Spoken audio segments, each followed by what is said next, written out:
my assessment is that yes, prohibition of burning of the Quran or other holy books is an infringement of freedom of speech. Not a big one, but it's an infringement nevertheless.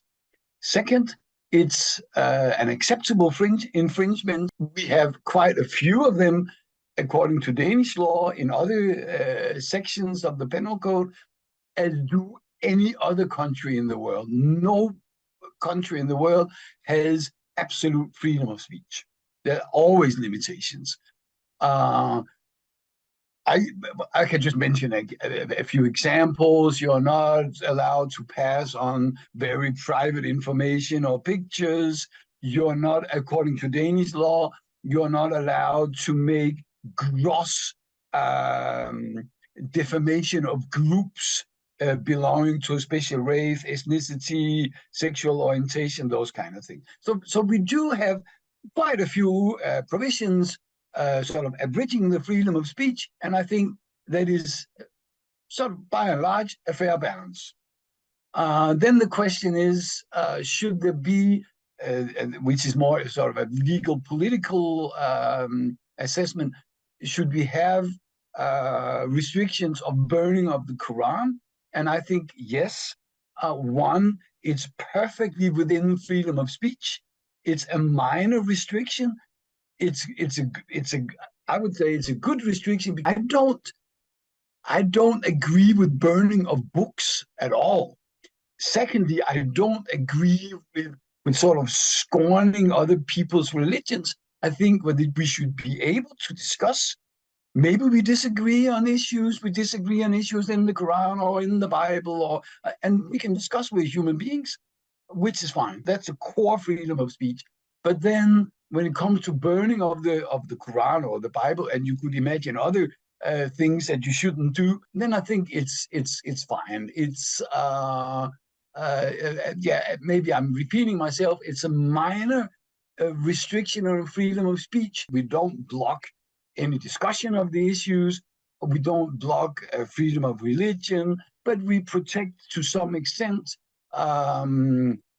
religious, you could say, religious feelings, a certain degree of Islamophobia. That's for sure. I'm a little bit skeptic on the concept of Islamophobia, but on the other hand, I see it.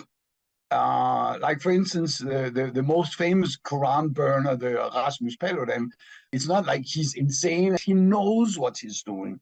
So there's some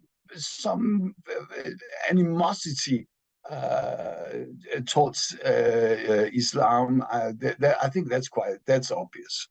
Burning of holy books in public places could be criminalized. Why should we have burnings?